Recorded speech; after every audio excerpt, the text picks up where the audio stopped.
Hey, what's up, Roxstars? It's Rox, and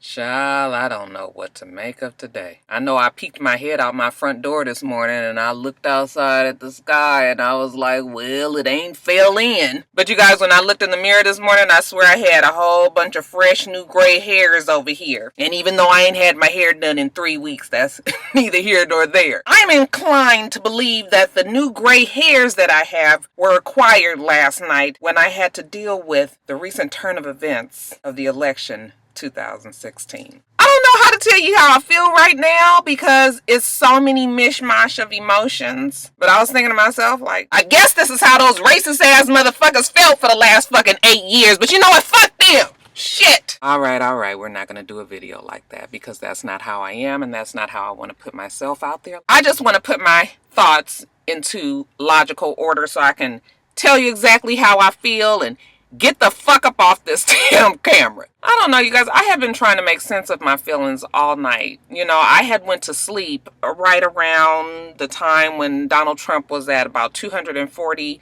electoral votes. Right then, I could tell that the Hillary campaign was in serious trouble and it was looking like it wasn't going to happen. So I had actually got up and went to bed because between looking at CNN and looking on Twitter and Debbie in LA texting me every few minutes about, you know, the updates on the fucking election, I was just like over it. And then I woke up at about 4 o'clock this morning and, you know, it was confirmed what I already thought was going to be. It was that Donald Trump was our new president-elect. So I laid in bed for a long time and I just was thinking to myself like, wow, what has the world come to? And I really tried to think about this last year, actually the last few years, and I just kind of came to the realization of a few things. Number one, and most importantly, the same way that black people were determined to get President Obama elected as President Obama is the same way these racists were determined to put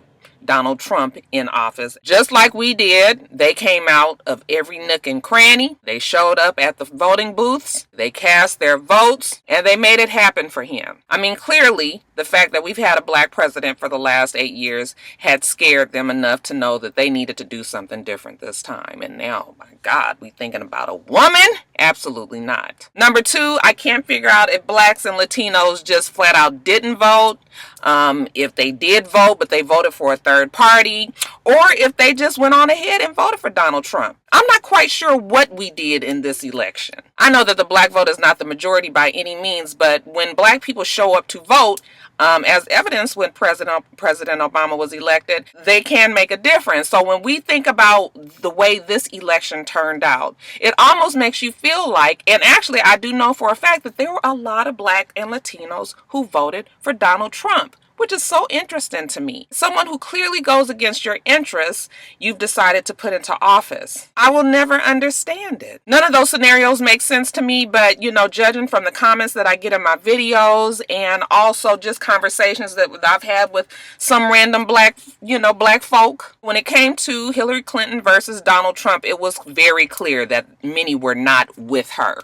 But my goodness, if you did not get out to vote yesterday or did the early voting in the states where it was available, I just feel like it is a slap in the face to our grandparents and great-grandparents and great-great-grandparents who fought, who marched, who were killed just for us to have this one simple right to get out and vote. If anything, you should have the respect of your ancestors, of all of the sacrifices that was made. Respect them that much and get out and vote. But I'm not gonna get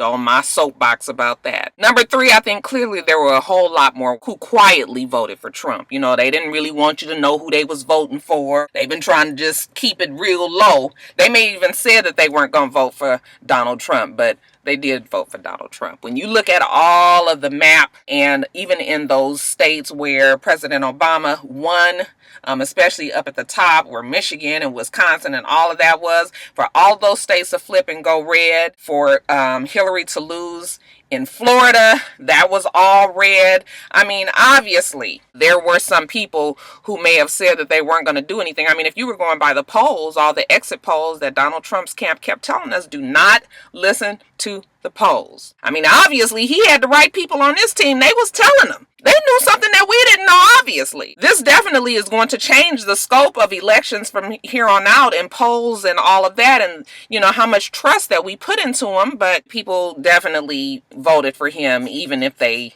originally said that they weren't. Number 4, I think that the United States, the people are tired of government. They're tired of big government. They're tired of the extreme liberties that our government takes, at the very least, you know, all the way up to corruption on both sides of the aisle.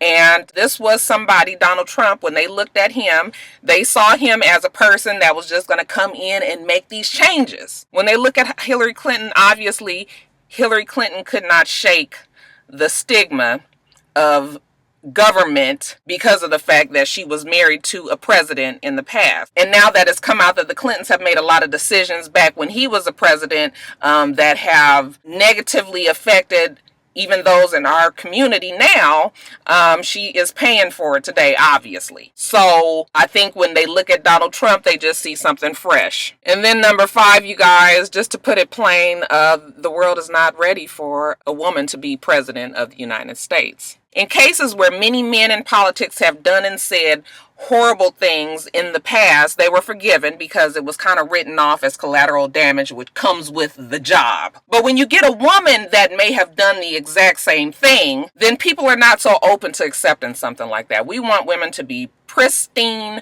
perfect. We want them to be pretty. We want them to be charming. We don't want them to be bitches. We don't want them to be strong, and we definitely don't want them to run our government. I don't even know if I believe that everybody who says they had a problem with Hillary Clinton because of her past choices politically are even telling the truth. I really feel that deep down inside, they just don't want to see a woman in office. So now we got to knock you strong bitches back down a couple of pegs, okay? Trying to get too powerful. Isn't this a good reminder of the glass ceiling? I don't know, you guys. I don't want to get too preachy here. But what I will say is that I have been a proud American all of my life. That's been through both Democratic and Republican presidential seatings. Today, on November 9th, 2016, I am embarrassed. I am disgusted. I am confused. I am lost. I am amazed. I am ashamed. I am pissed. I am afraid. But my eyes are fully open. The country is so divided right now. Okay, it's become an us versus them type of climate. And that started when Barack Obama became president, and it has been strengthened over the years. Like Van said last night on CNN, that this is a white lash. This is something that hits directly to the racial pains in America. And while that's not the only thing that governed the outcome of this election, it is one of the main points. Definitely the majority of the reason. I literally could not sleep last night, and I dreaded the conversation that I was going to have with my children this morning. I got up early. I was trying to get my ass up out of the house before they could even wake up. I knew I needed to do this video, but I also wanted to avoid the conversation of them asking me like, well, who won? And for me to have to tell them that Donald Trump won. Well,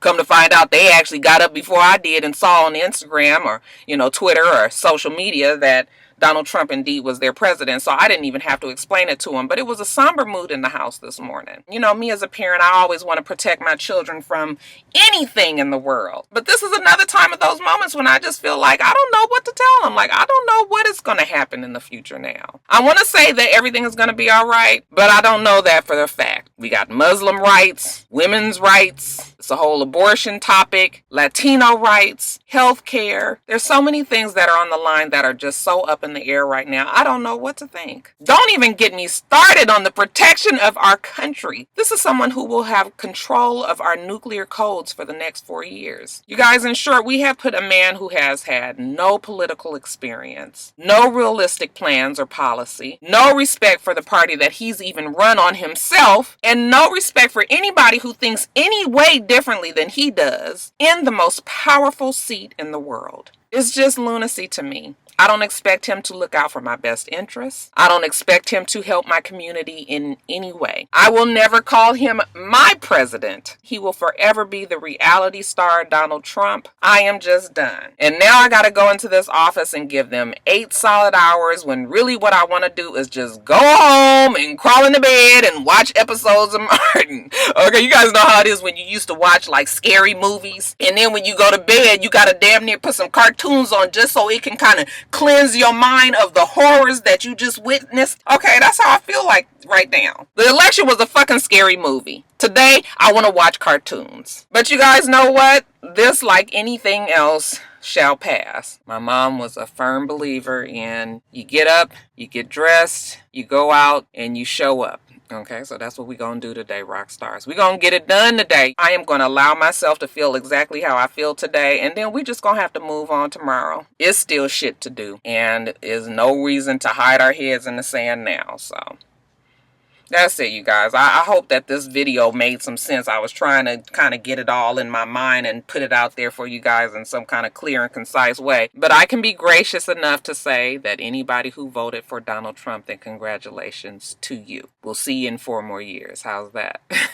Let me get on to work. Okay, you guys try to have a wonderful, wonderful rest of your day. I'm going to try my best to have a wonderful, wonderful rest of my day too. Okay, until next time, Roxstars.